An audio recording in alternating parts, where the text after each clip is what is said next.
John was an ordinary miner. He worked in one of the deepest mines in the world, where day after day, he dug tunnels in search of resources that fueled the economy. He had strong hands, a weathered face, and a heart that beat to the rhythm of hard work.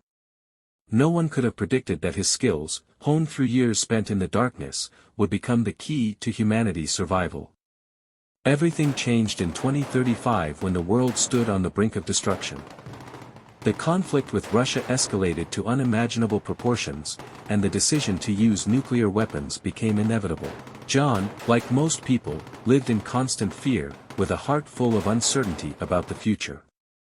When the war finally broke out, the sky above his city lit up with a flash unlike anything he had ever seen before. It was a moment that divided the world into before and after.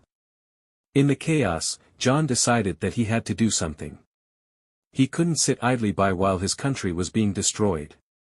He tried to enlist in the military. He wanted to fight the enemy, fight for his homeland, for his family, for everything he loved.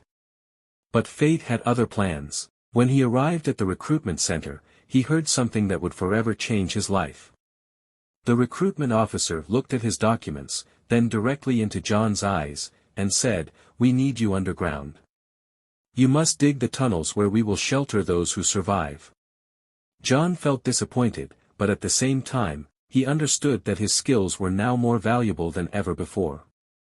He returned to the mine, but this time he was no longer searching for resources.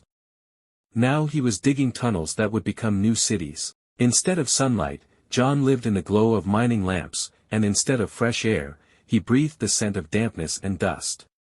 Over years of work underground, these tunnels expanded to colossal sizes.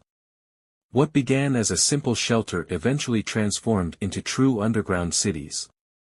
There were hospitals, schools, shops, and even parks where plants were grown under artificial light.